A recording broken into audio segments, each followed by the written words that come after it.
बुझाए, ठंडक लाए, सबको भाए जीरा सिप। MTH का जलजीरा जीरा सिप। जीरा सिप, असली रिफ्रेशिंग, असली स्वाद, असली मजा। MTH।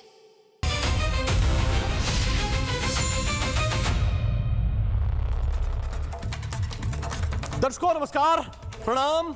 मेरा नाम है राम और रिपब्लिक भारत पर अब शुरू करने जा रहा हूं महाभारत। दर्शकों, ये जो आंदोलन था ये अब समाप्त हो गया है। जंतर मंतर पर जो आंदोलन था उसकी समाप्ति की घोषणा की जा चुकी है। शिक्षा मंत्री धर्मेंद्र प्रधान ने इस्तीफा दे दिया है। यह इस्तीफा छात्रों के दबाव में दिया गया या छात्रों की चिंता में दिया गया, इस पर दोनों तरफ से डिबेट चल रही है। यह इस्तीफा पहले हो जाना चाहिए था या सही समय पर हुआ है, सही समय नहीं था, इस पर चर्चा में बहुत से लोग उलझे हुए हैं। मैंने पहले दिन से कहा था कि इस्तीफा देने से कोई छोटा या बड़ा नहीं होता, इसमें कोई जीत और हार नहीं होती, यह जवाबदेही तय करने का एक तरीका होता है। इसलिए मैं बड़ा इस विषय को मानता हूं कि क्या अब पेपर लीक का मुद्दा खत्म हो गया है। धर्मेंद्र प्रधान ने अपना इस्तीफा देते हुए कहा कि कुछ लोगों ने छात्रों को गुमराह करने की कोशिश की थी। छात्र हित और देश हित को ध्यान में रखते ही मैं इस्तीफा दे रहा हूं, त्यागपत्र दे रहा हूं। छात्रों से पढ़ाई और करियर पर ध्यान देने की अपील धर्मेंद्र प्रधान ने की है। अब मैं यह पूछ रहा हूं कि क्या इसके साथ पेपर लीक का जो विषय है वो समाप्त हो जाएगा? क्योंकि जो आंदोलन में आए थे, एक बात आप क्लियर समझ लीजिए, सरकार ने क्या किया है, सीजेपी ने क्या किया है, परिणाम कैसे निकला है, यह अलग विषय है। लेकिन आप यह भी स्पष्ट मान लीजिए कि जो ये आंदोलन में आए थे, ये सीजेपी वाले, चाहे दीपके हो, सौरभ येरांका या वो बर्गर वाला दैया या इनकी पूरी कंपनी, इनका मुद्दा कभी पेपर लीक था ही नहीं। ये केवल एक बात पर अड़े हुए थे कि धर्मेंद्र प्रधान इस्तीफा दो। ये मैंने पहले भी कहा था, मैं फिर से दोहरा रहा हूं, ये केवल इस्तीफे पर अड़े हुए थे। इस्तीफा जैसे ही हुआ, इसके बाद सीजेपी और बीजेपी सरकार की मीटिंग हुई, दोनों के बीच बात बन गई। वो तस्वीर जरा दिखाइए जिसमें हाथ मिलाते हुए नजर आ रहे हैं जेपी नड्डा के साथ सौरभ दास। ये प्रेस कॉन्फ्रेंस हुई है उसके तुरंत बाद, अभी थोड़ी देर पहले की ये तस्वीरें हैं। जेपी नड्डा, जितेंद्र सिंह सरकार की तरफ से दो लोग, और सौरभ दास और अंका सीजेपी की तरफ से, दोनों का हाथ मिला और बात बन गई। और इसी के साथ आंदोलन समाप्ति की घोषणा भी कर दी गई। सौरभ दास ने कहा कि अब जंतर मंतर खाली करना है, मतलब अब जंतर मंतर खाली हो रहा है। और जंतर मंतर खाली हो रहा है तो उनका क्या होगा? उनका क्या होगा जो इस मंच को अपनी राजनीति का पावर सेंटर बना रहे थे? यह मैं स्पष्ट बात कर रहा हूं। उनका क्या होगा जो पावर सेंटर बना रहे थे? क्योंकि सीजेपी ने तो कह दिया कि जंतर मंतर खाली करो। अब दीपिके का क्या होगा? क्योंकि आज ही ये नई कहानियां लेकर मंच पर चढ़ गए थे। जैसे ये ऐलान हुआ कि इस्तीफा हो गया है, दीपिके नई कहानियां लेकर, नई शर्तें लगाकर। लेकिन बहुत सारे ख्वाब इन लोगों ने देखे थे, बहुत सारे ख्वाब इन लोगों ने देखे थे। बांग्लादेश, नेपाल, न जाने क्या क्या। इनका क्या होगा? छात्रों के नाम पर राजनीति करने वालों का एक तरह से मंच उनसे छीन लिया गया है। क्योंकि इस मंच पर जाकर मणिशंकर अय्यर जैसे नेता, मणिशंकर अय्यर जैसे नेता बार बार बोल रहे थे, ये शर्जील इमाम उमर खालिद, इन लोगों के आराध्य हैं। ये इनके बिना किसी आंदोलन में नहीं जाते, ये इनका नाम ना ले तो इनके पेट का पानी नहीं पचता है। ये शर्जील इमाम और उमर खालिद की माला 108 मनकों पर लगातार जपते हैं। अब उनका क्या होगा जो 370 वाला नैरेटिव यहां से गढ़ रहे थे? उनका क्या होगा जिनका केवल एक ही लक्ष्य था कि सत्ता पलट जाए, सत्ता परिवर्तन हो जाए, रिजीम चेंज हो जाए? वो उसको एक माध्यम बना चुके थे, छात्रों को शील्ड के तौर पर इस्तेमाल करके, छात्रों को ढाल के तौर पर इस्तेमाल करके। और इस मामले में सरकार ने जो किया है, मैं ये नहीं कहता कि सब कुछ सही किया है, गलती हुई है। लेकिन गलती सरकार से यह हुई है कि इनको शुरुआत में बहुत सारा स्पेस दे दिया गया, इनको हल्के में लिया गया, और उससे भी बड़ी गलती यह कि इनको छात्र मानकर ट्रीट किया गया। क्योंकि इनकी प्लानिंग क्या थी, ये देखिए, ये तस्वीरें मैं आपको दिखा रहा हूं। इनकी प्लानिंग क्या थी, इन तस्वीरों को आप देखिए। दिल्ली पुलिस ने ऑन रिकॉर्ड एक बात मानी है दर्शकों। दिल्ली पुलिस ने ऑन रिकॉर्ड एक बात मानते हुए बताया कि उनके सीसीटीवी कैमरों में करीब करीब 2500 मतलब 2500 ऐसे चेहरे उन्होंने डिटेक्ट किए हैं जिनका क्रिमिनल बैकग्राउंड है। मतलब वो छात्र नहीं है, आपराधिक तत्व हैं। ऐसे अपराधियों को दिल्ली पुलिस के कैमरों ने डिटेक्ट किया है। तो दिल्ली में पथराव करने वाले अब पूरे देश में हिंसा पर उतारू थे। उसकी भी कई तस्वीरें निकलकर सामने आई हैं। अगर पटना की, औरंगाबाद की, सिवान की, कहीं और की तस्वीरें और थोड़ा सा आवाज वो भी दिखाई है। हिंसा किस तरह से हुई है ये जरा देखिए। और ये मैं दिल्ली की हिंसा आपको नहीं दिखा रहा हूं, ये पूरे देश में माहौल इसी तरह से क्रिएट किया गया था क्योंकि संवाद नहीं करना चाहते। पटना की सड़क हो, यहां तो बहाना था दिल्ली में कि पुलिस ने लाठी चार्ज कर दिया, लेकिन हम जानते हैं कि पहले हंगामा किसकी तरफ से शुरू हुआ, इसके बाद क्या हुआ।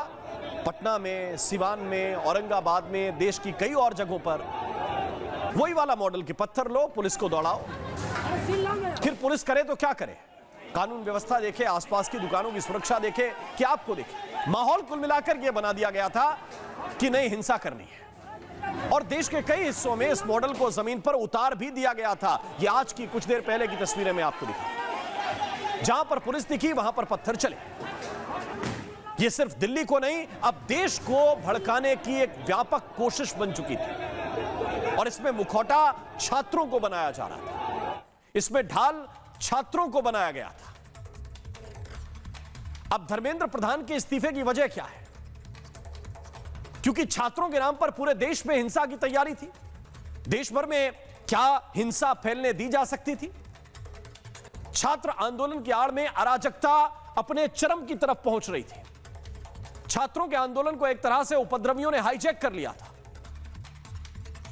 अब सरकार ने कहा कि छात्रों का हित सर्वोपरि है, विदेशी ताकतों को मजबूत होने नहीं दे सकते। और मैं बहुत पहले से इस बात को कह रहा था, लेकिन सरकार देर से मान रही है, अधूरा ही माना है लेकिन माना सही। यह इस्तीफा होना था, और यह इस्तीफा होना था, यह किस बात से स्पष्ट था, प्रधानमंत्री के उस बयान से स्पष्ट था जिसमें उन्होंने साफ तौर पर कहा कि छात्र हित हमारे लिए सर्वोपरि है।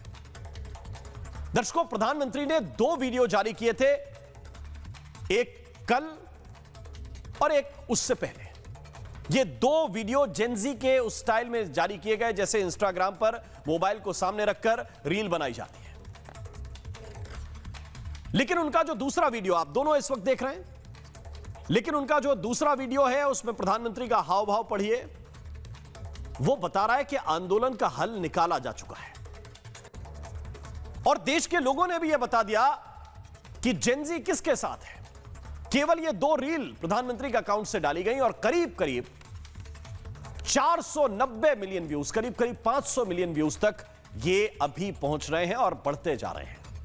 ये केवल एक रिकॉर्ड नहीं है इंस्टाग्राम पर, ये इस बात का खुला ऐलान भी है कि जेनजी जो है वो प्रधानमंत्री मोदी के साथ है, और जिनका सत्ता परिवर्तन का सपना है, एक ख्वाब कई बार देखा गया, वो लगातार देखने में यकीन रखते हैं, अच्छी बात है।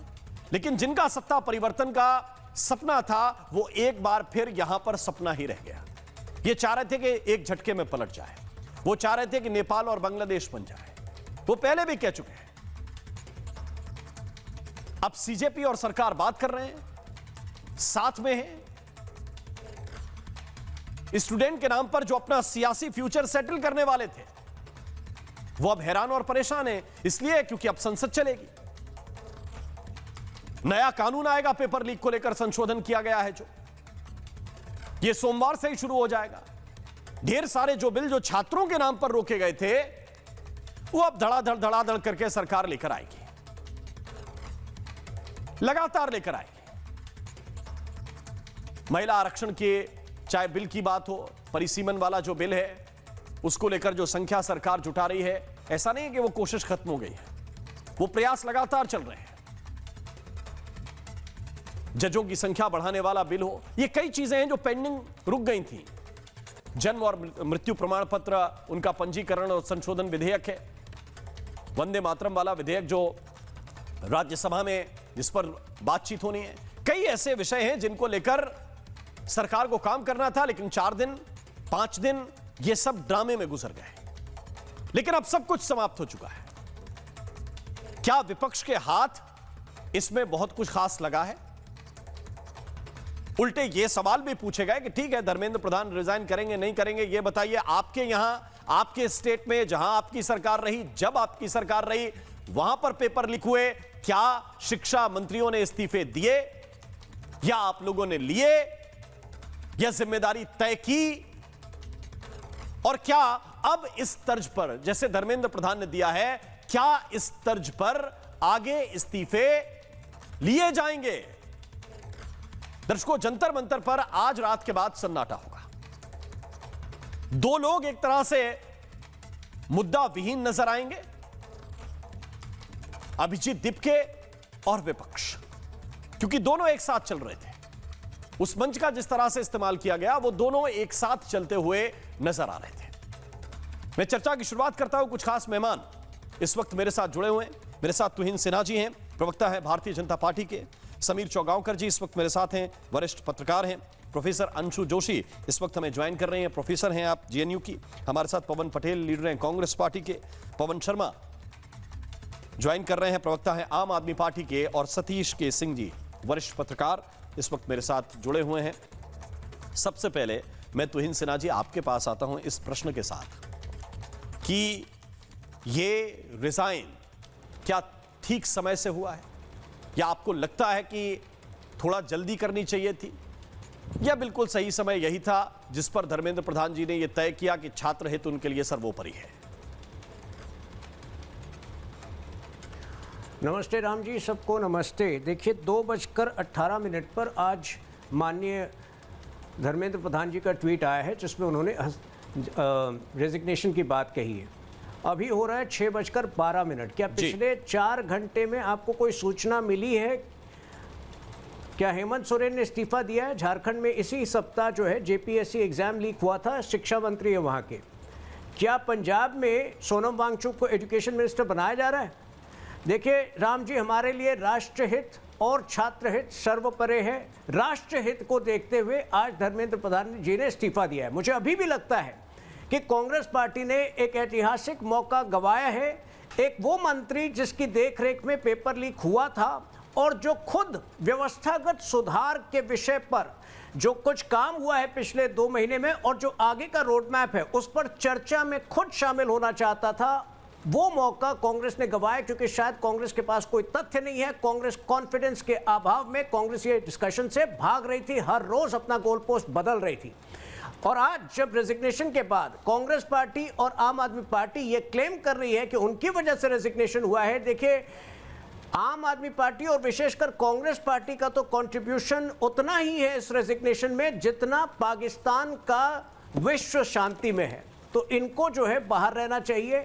इनफैक्ट कल जब सोनम वांगचुक जी ने वो ट्वीट, बड़ा इंट्रीगिंग ट्वीट मारा था कि कुछ एंटी सोशल एलिमेंट्स इस मूवमेंट में घुस गए हैं और उसके बाद कांग्रेस द्वारा उन पर प्रहार हुआ था, मुझे लगता है सीधा सीधा वो इशारा राहुल गांधी पर ही कर रहे थे। राहुल गांधी इस पूरे मूवमेंट को शाहीन बाग में तब्दील करना चाहते थे और ये कुप्रयास उनका विफल रहा है। इस वक्त सीधा सीधा संवाद छात्रों और सरकार के बीच में है और बीच में कोई नहीं है। और अगले सप्ताह अगर ये पार्टियां डिस्कशन के लिए नहीं आती है तो दूध का दूध, पानी का पानी हो जाएगा। हम व्यवस्थागत सुधार के लिए संकल्पित हैं, प्रतिबद्ध हैं और अब यह होकर रहेगा। जो लोग आइडियाज के अभाव में एक व्यक्ति विशेष पर निशाना कर रहे थे, अब जो है उनका गेम समाप्त हो चुका है। गेम ओवर हो गया क्या पवन पटेल जी? क्योंकि पहले तो आप लोगों ने यह जरूरी नहीं समझा, खासतौर से राहुल गांधी ने, कि ये आंदोलन भी कोई आंदोलन है और उनकी तरफ से कई बार बुलाया गया। और अब जो आप माइलेज लेना चाहते थे उनके नाम पर वो भी समाप्त हो गया। एक इकलौती मांग बची थी धर्मेंद्र प्रधान, उन्होंने भी रिजाइन कर दिया है।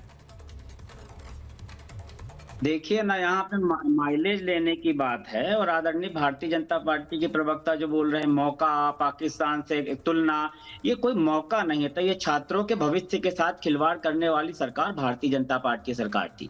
और अगर आप राहुल गांधी जी की बात करें तो दीपिका के पहले से राहुल गांधी छात्रों की गूंज कार्यक्रम, हमारा छात्रों के हक अधिकार की लड़ाई चलता आ रहा है। पहले से आपने कोटा में देखा, आपने देहरादून में देखा, उसके पहले से भी हमेशा राहुल गांधी जी यहाँ छात्रों की आवाज, युवाओं की आवाज हमेशा उठाते रहते हैं। इसमें कोई मुझे नहीं लग रहा कि आप लोग बोल रहे हैं बहुत बड़ा मास्टर स्ट्रोक। ये चीज को बड़ी समझना पड़ेगा कि किस तरह इस्तीफा हुआ, किस कारण से इस्तीफा हुआ। आप ये बताइए, अगर छात्रों का हित सर्वोपरि होता तो पहले इस्तीफा हो जाता। छात्रों का हित सर्वोपरि होता तो 2024 में इस्तीफा हो गया होता। इतने सारे धर्मेंद्र प्रधान जी के नेतृत्व में इतने सारे एक करके पेपर लीक हो रहे थे, तभी इस्तीफा हो गया। तो अभी अलग बात है कि आप उस नैरेटिव को दूसरी तरफ चलाने का प्रयास करिए। आपको पूरे सीसीटीवी विजुअल्स वही दिखेंगे जो पुलिस के ऊपर हुए। हम कहते हैं हमला या इस टाइप की हरकत कोई भी करे गलत है, लेकिन पूरे छात्रों को कल आपके चैनल वही 95% छात्रों को हुड़दंग और पता नहीं क्या क्या बोला गया था कि 95 छात्र है, 95% छात्र वहां पे है नहीं। तो ये जो राजनीतिक जो चश्मा है, उस चश्मे से उस चीज को फुलफिल करने का प्रयास नहीं करना चाहिए।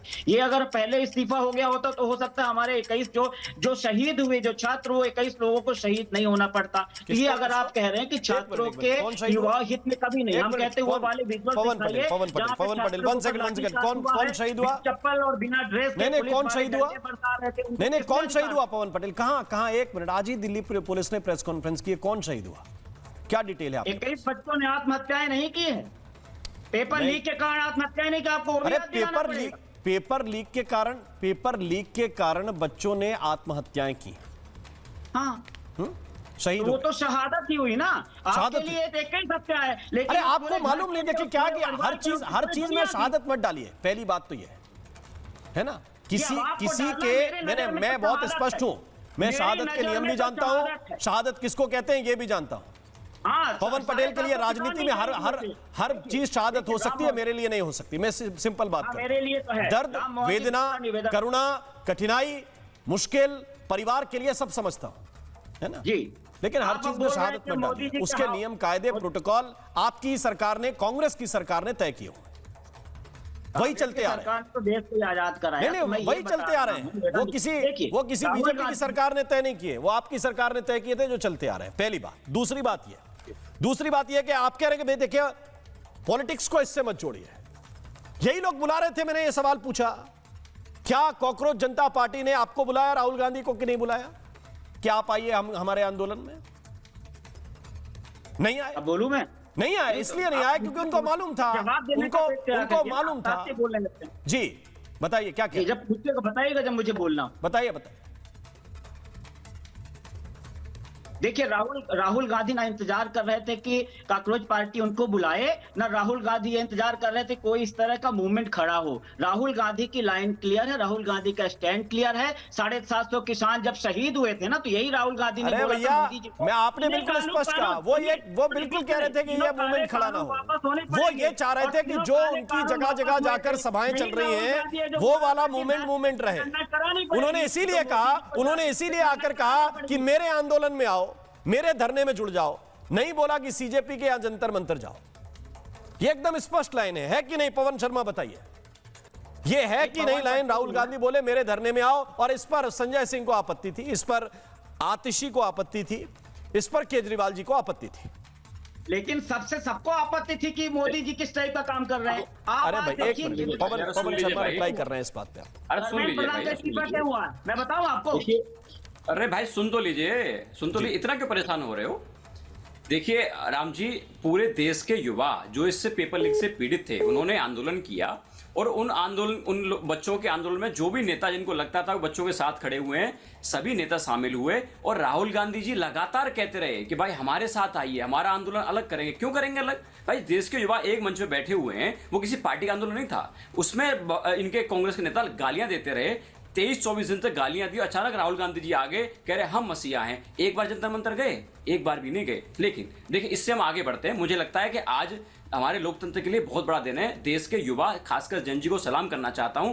युवाओं की एकता की वजह से वो सरकार जो अहंकार में थी, घमंड में थी, पहली बार अकाउंटेबिलिटी लेने की तरफ आगे बढ़ी है। 12 साल के अंदर पहली बार ऐसा हुआ है, सरकार अकाउंटेबिलिटी लेने की तरफ आगे बढ़ रही है। ये बहुत बड़ी बात है। और ये युवाओं का आंदोलन है। इसमें क्या मांग थी उनकी? मांग इतनी थी कि हमारे जो बच्चे हैं, हमारे भाई बहन हैं, उनके पेपर लीक हो तो पेपर लीक रुक जाने चाहिए थे। और ये मैं आपको उदाहरण देता हूं, भारतीय जनता पार्टी कितनी संजीदा थी। भाई सुरेश ढाका का नाम आपको पता है राम जी? एक बार बोलिएगा, सुरेश ढाका सर्च करिएगा। सुरेश ढाका को सीबीआई ने अरेस्ट किया था, मास्टरमाइंड बोल के, जयपुर का है, पेपर लीक का उसके ऊपर आरोप था। और सीबीआई ने 30 दिन तक चार्जशीट फाइल नहीं की थी और उसको बाइज्जत बरी भी करा दिया था। अभी 5-6 दिन पहले की बात है। एक है संजीव मुखिया।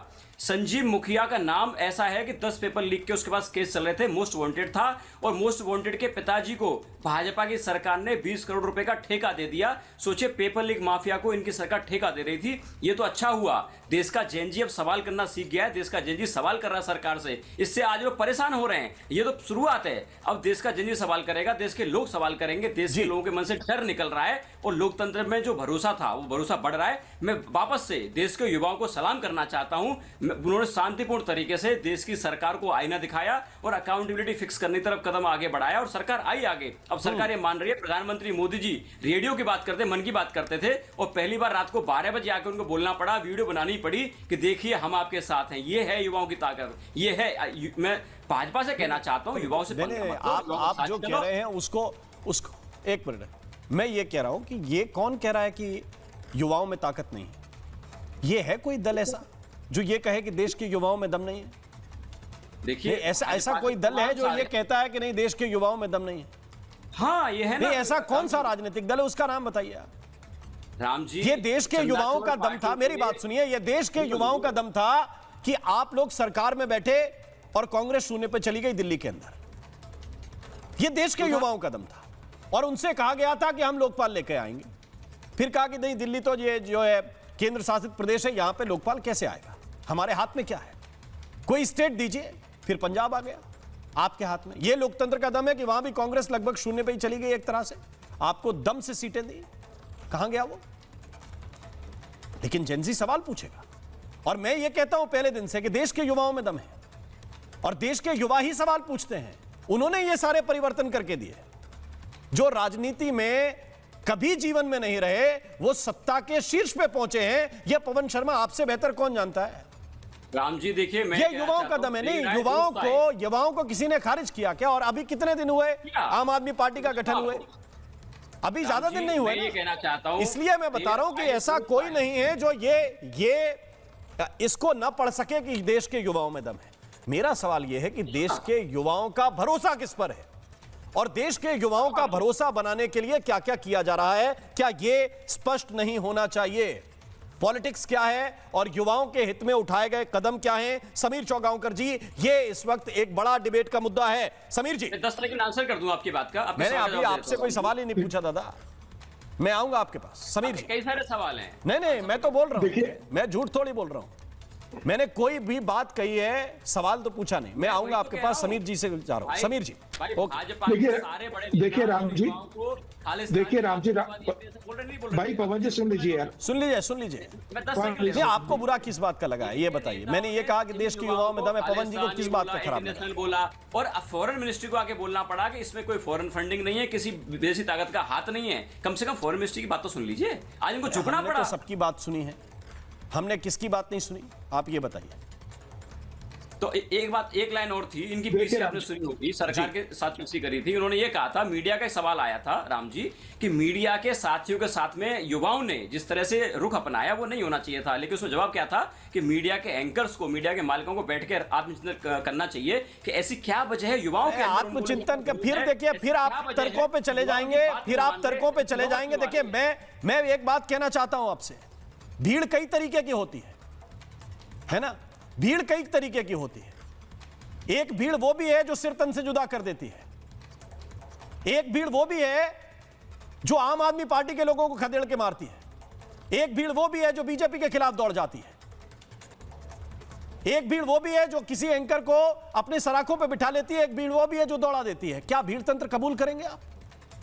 क्या वीडियो? अरे अपनी बात कहते हैं ना भाई, अगर नहीं पसंद है, अगर मान लीजिए नहीं पसंद है, मेरी बात, मेरा तर्क, मेरा लॉजिक आपको नहीं पसंद है तो मारेंगे और उसको बैठ के जस्टिफाई करेंगे।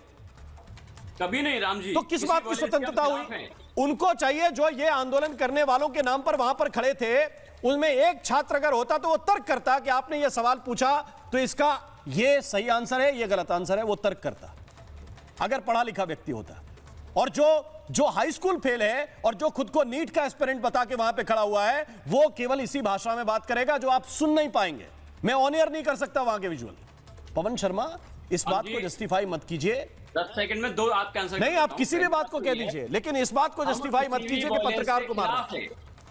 एक सेकंड राम जी, मैं ये कहना चाहता हूं, आपको नहीं स्वीकार हो सकता है मेरा लॉजिक, मैं समझ रहा हूं, लेकिन अगर सारे युवाओं को ये कह देना कि वो नीट के छात्र नहीं है, वो छात्र नहीं, तो ये चीज गलत है। अरे भाई 2500 दिल्ली पुलिस के सीसीटीवी कैमरे में आए 2500, तो मान लीजिए राम जी, और वो उनका क्रिमिनल रिकॉर्ड है। छात्रों के पास सरकार ने मान लिया, आप तो मान लीजिए। अरे हम तो सबकी बात मान रहे हैं। मैं तो पवन को इसलिए बिठाया, पवन शर्मा को यहाँ पे, कि मैं आपकी भी बात मान रहा हूं, लेकिन लॉजिक पे बात कीजिए ना। सतीश जी कुछ कहना चाह रहे हैं क्या?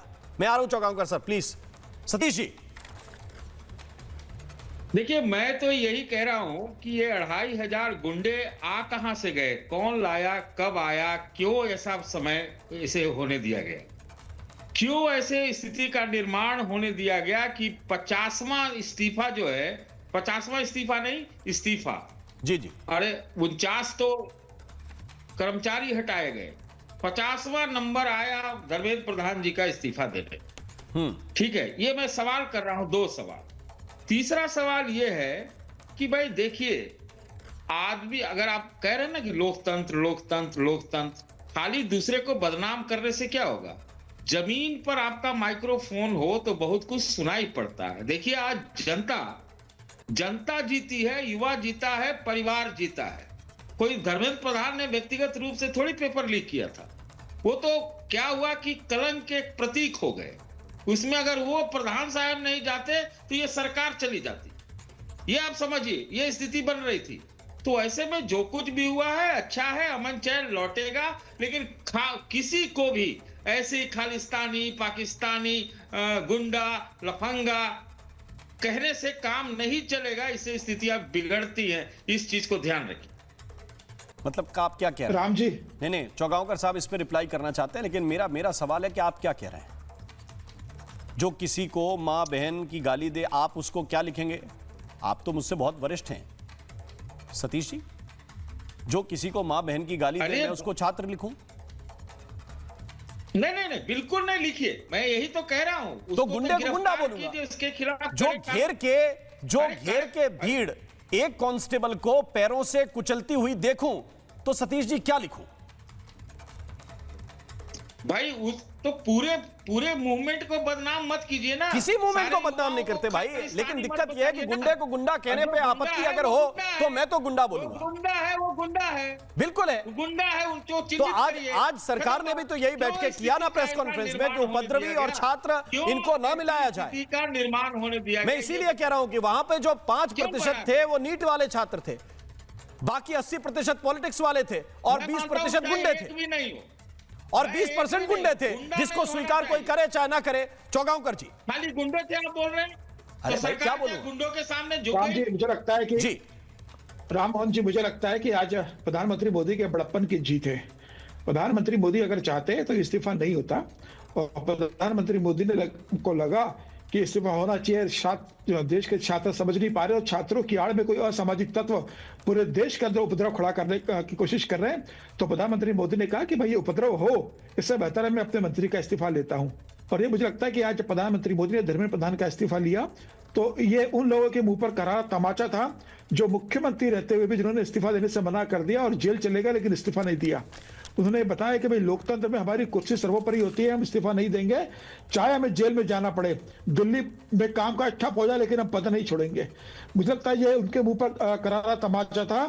जब मुख्यमंत्री कांग्रेस मुख्यमंत्री अशोक गहलोत केस में जब पेपर लीक होते हैं और उन्हीं का उप मुख्यमंत्री सचिन पायलट जब वो पदयात्रा निकालता है अपनी सरकार के खिलाफ, उस समय राहुल गांधी चुप रहते हैं, प्रियंका गांधी चुप रहती है और अशोक गहलोत अपने मंत्री का इस्तीफा नहीं लेते हैं।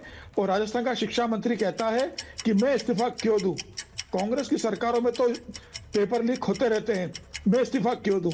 तो मुझे लग रहा है कि आज इन सब के लिए प्रश्न चिन्ह प्रधानमंत्री मोदी ने खड़ा कर दिया है कि देखिए ऐसे मुझे लगा तो हमने इस्तीफा दिया। और आप देखिए कल प्रधानमंत्री मोदी ने जिस तरीके से परसों छात्रों के साथ संवाद किया था, उसके बाद प्रधानमंत्री मोदी ने कल जो शुक्र दिया, 40 करोड़ से ज्यादा लोग उसको देख चुके हैं। वर्ल्ड कप फुटबॉल का फाइनल जितने लोगों ने इंस्टाग्राम पर नहीं देखा था, उससे ज्यादा देश के प्रधानमंत्री का इंस्टाग्राम पर लोगों ने उस बात को देखा है। तो यह बताता है कि देश के युवाओं को और दुनिया के लोगों को प्रधानमंत्री मोदी पर भरोसा है। और प्रधानमंत्री मोदी जब कुछ कहते हैं तो सिर्फ युवा ही नहीं, पूरा भारतवर्ष उसको सुनता है। और मुझे लगता है कि प्रधानमंत्री ने इस्तीफा लिया है। प्रधानमंत्री मोदी ने कैबिनेट की बैठक बुलाई, प्रधानमंत्री मोदी ने कहा कि कड़ा कानून लेकर आएंगे। अब सोमवार को सदन के अंदर वो कड़ा कानून पेश होने वाला है। तो क्या कांग्रेस उस कड़े कानून का समर्थन करेगी? अब जब कांग्रेस जनता पार्टी ने ये कह दिया है कि हमारी सारी मांगे मान ली गई, हमारा धरना परिषद खत्म होता है, तो क्या सोमवार को हम संसद सत्र चलते हुए देखेंगे? क्या राहुल गांधी अब सरकार का समर्थन करते हुए बिल पास करेंगे और सदन में सार्थक चर्चा करेंगे? यह देखने वाली बात होगी। नहीं, लेकिन मेरा सवाल इसके आगे का है। मेरा सवाल इसके आगे का है कि ये पेपर लीक वाले विषयों को लेकर क्या अब कुछ नई चर्चा शुरू होगी कि जहां जहां हो रहे हैं वहां के शिक्षा मंत्रियों से पूछा जाएगा, जैसा आपने 2-3 उदाहरण पहले याद दिलाए? तेलंगाना क्या ये पूछा जाएगा? और कर्नाटका क्या वहां पे ये बोल पाएंगे इतना धड़ाधड़ जैसे धर्मेंद्र प्रधान के खिलाफ बोल रहे थे? ये अपने आप में एक सवाल है। अंशु जोशी जी, अगर नैतिकता है और नैतिकता का पैमाना है तो फिर सेट हो और सबके लिए सेट हो। बिल्कुल आपने सही बिंदु इस चर्चा में जोड़ा है और यही अपील मैं अपने देश के युवा शक्ति से आज आपके शो के माध्यम से राम जी करना चाहती हूँ। मेरी 3 अपील है। पहला तो ये कि आज भारत के शिक्षा मंत्री ने इस्तीफा दिया, वाकई भारत के प्रधानमंत्री का बड़प्पन है। और आगे जो पेपर लीक को लेकर के एक फ्रेमवर्क बनाने की बात की जा रही है, वो तो उस पर काम कर ही रहे हैं और दंडात्मक प्रावधान भी हमारे सामने आ गया, वेलकमिंग स्टेप है। अब देश की युवा शक्ति को पंजाब, कर्नाटक और झारखंड के शिक्षा मंत्रियों से इस्तीफा मांगना चाहिए, क्योंकि यदि इस्तीफा शिक्षा मंत्री का लेना ही किसी पेपर लीक को रोकने का पहला पैमाना है, तो ये इन राज्यों में भी पेपर लीक हुए हैं, तो यहाँ के शिक्षा मंत्री भी इस्तीफा दें। मेरी दूसरी अपील ये है कि लंबे समय से जो हमारा महिला आरक्षण बिल है, इस देश की जो आधी आबादी है, मेरे जैसी कई महिलाएं, वो बच्चियां जो जंतर मंतर जाकर धरना दे रही थी, उनके भविष्य का प्रश्न है। तो ये जो देश की युवा शक्ति है, वो महिला आरक्षण बिल को पास करने में इस देश की सहायता करे। अब जो पार्टी इस महिला आरक्षण बिल को पास नहीं होने दे रही है ना, उनके खिलाफ ये आंदोलन करें। और मेरी तीसरी अपील ये है कि राहुल गांधी को आकर के 2006 से लेकर के 2014 तक के कार्यकाल में जो 60 पेपर लीक कांग्रेस शासन के दौरान केंद्र में और उसकी अलग अलग राज्य सरकारों में हुए थे, और तब जबकि किसी केंद्रीय या राज्य शिक्षा मंत्री ने या मुख्यमंत्री ने इस्तीफा नहीं दिया था, उसके लिए पूरे देश से माफी मांगनी चाहिए। क्योंकि इस्तीफा ही यदि इस बात का मानक है कि सरकार कोई कदम उठा रही है पेपर लीक को रोकने के लिए, तो 2004 से 2014 तक लगभग 60 पेपर लीक्स हुए, लेकिन इनको लेकर के तो कोई इस्तीफे नहीं दिए गए। और मैं एक और अपील देश की युवा शक्ति से करना चाहती हूं कि आंदोलन करना और पक्ष से सरकार से प्रश्न करना ये आपका अधिकार है, आपका दायित्व भी है, लेकिन इसके नाम पर यदि देश को तोड़ने वाली शक्तियां आपको प्रमोट करती है, तो वहां पर जिस प्रकार के अभद्र आप नारे लगा रहे थे, पोस्टर्स दिखा रहे थे, जिस तरह से मां बहन की आप गालियां दे रहे थे, जिस तरह की भाषा का प्रयोग कर रहे थे, भारत की आर्मी के लिए आप मां बहन की गालियां निकाल रहे थे, ये सब शोचनीय है। इस पर आप सोचिए, क्योंकि ये आपकी शक्ति का मिसयूज है जो इस देश को तोड़ने वाली शक्तियां कर रही हैं। तो आपको इनसे सावधान रहने की आवश्यकता होगी। बस नाम रहेगा अल्लाह का, धारा 370 को वापस लाओ, मोदी तेरी कब्र खुदेगी, भारत माता का बाप कौन है, सीता का पति, अनीता के पति का फायदा, ये इस प्रकार की जो बातें की गई और जिस तरह की गालियां हमारे देश की बहन बेटियों ने वहां पर निकाली है, वो देखकर पूरे देश का सर शर्म से झुक गया है। आज शिक्षा मंत्री ने तो इस्तीफा दे दिया, तो ये आंदोलन तो समाप्त हो गया। मैंने 3 बिंदु अब महत्वपूर्ण बता दिए हैं, इनको लेकर के अब हमारी युवा शक्ति काम करे। जी पवन पटेल जी, मुझे बताइए, अंशु जी बहुत वैलिड प्रश्न उठा रही हैं। मुझे लग रहा है कि इनके जवाब सबको भविष्य में सोचकर रखने चाहिए, क्योंकि सारे लोगों के सामने यह प्रश्न आने वाले हैं। नहीं, जवाब सोचकर रखना चाहिए। जवाब सारी दुनिया के सामने हैं।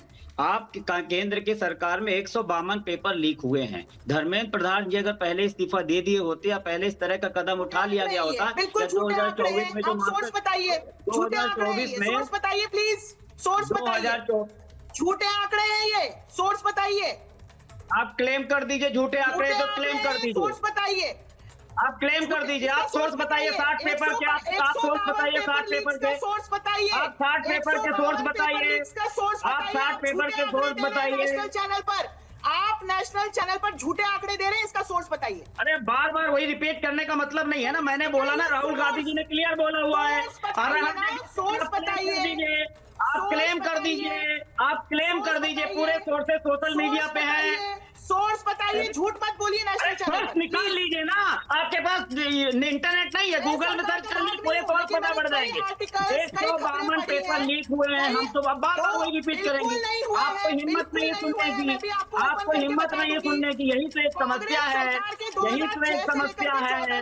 आप अलग अलग न्यूज पेपर्स, विकिपीडिया पर, एआई पर आपको नंबर्स मिलते हैं कि कितने पेपर लीक हुए हैं। आप जब भारतीय जनता पार्टी के शासनकाल के दौरान पेपर लीक्स की हिस्ट्री निकालेंगे तो आपको पता चलेगा कि कितने पेपर लीक हुए हैं। आप करके देख लीजिए। मैं निकालिए ना, 152 पेपर तो हमारी पूरा छात्र से चल रहा था, आपने पहले क्यों नहीं क्लेम किया? झूठे आंकड़े मत प्रस्तुत कीजिए।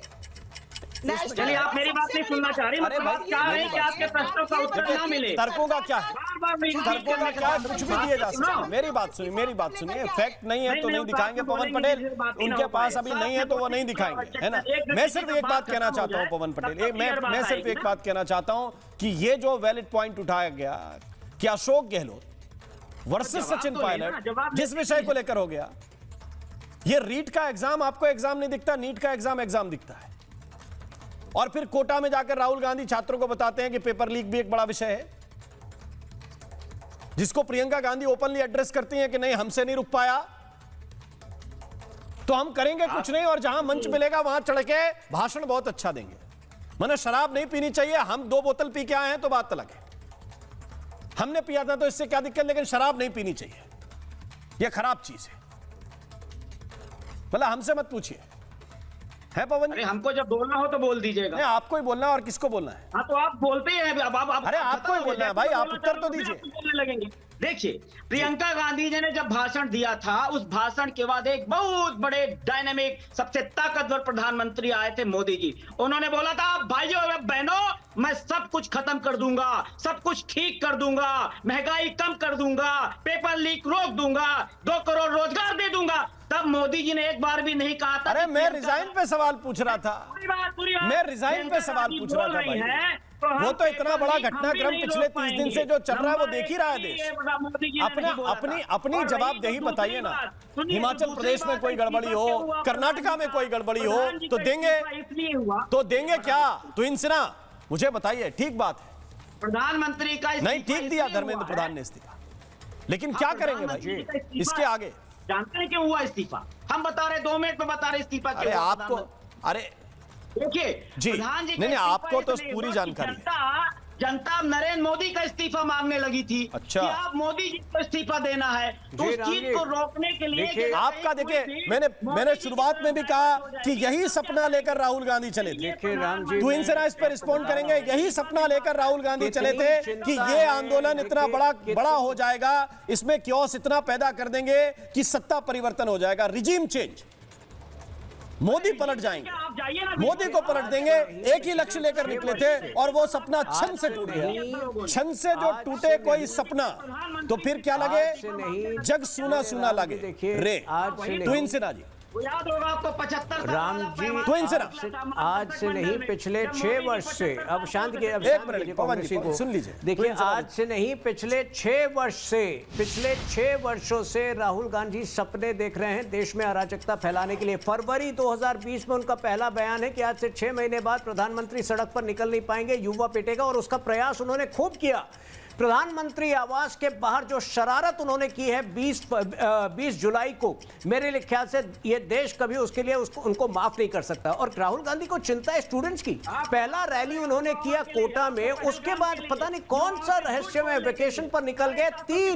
उनके 3 प्री स्केड्यूल्ड रैलीज को कैंसिल करना पड़ा क्योंकि किसी को पता ही नहीं था राहुल गांधी कहां है। तो ये तो इनकी सीरियसनेस है। मैं उनसे पूछ रहा हूं, आपको पता है 2024 में एक ऐतिहासिक बिल जो कि पहला prevention of unfair means act इस देश में लाया गया था, क्या राहुल गांधी उस डिस्कशन में भी मौजूद थे? उस डिस्कशन में भी मौजूद नहीं थे, कोई एक इनपुट उनका नहीं था उस बिल में। तो ऐसे लोग जो है केवल और केवल अपनी गिद्ध मानसिकता से स्टूडेंट्स का शोषण कर सकते हैं। और अब जो है सोमवार की सुबह दूध का दूध पानी का पानी हो जाएगा। अगर ये लोग संसद से भागते हैं, अगर संसद में नहीं आते डिबेट के लिए, तो साबित हो जाएगा इनके पास कोई तथ्य नहीं है। और राम जी, आपने तो ये पैटर्न पहले भी देखा है। इसी तरह हमको मणिपुर के विषय पर उकसाया जाता था कि हम लोग नहीं आ रहे हैं डिबेट के लिए। इसी तरह उकसाया जाता था कि ऑपरेशन सिंदूर में हम नहीं डिबेट चाहते हैं। जब डिबेट हुआ तो ये लोग बीच में जो है छोड़कर चले जाते हैं क्योंकि इनके पास तथ्य नहीं है, इनके पास जानकारी नहीं है।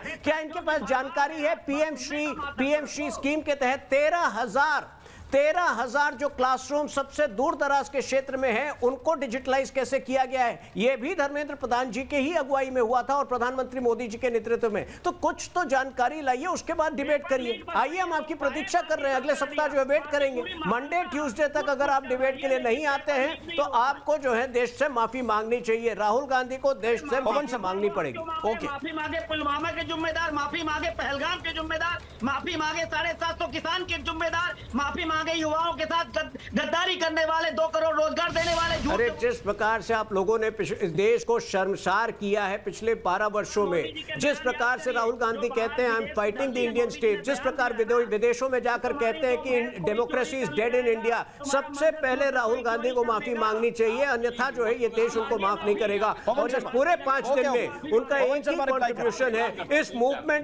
मूवमेंट को उन्होंने शाहीन बाग में तब्दील करने की कोशिश की है। पवन शर्मा।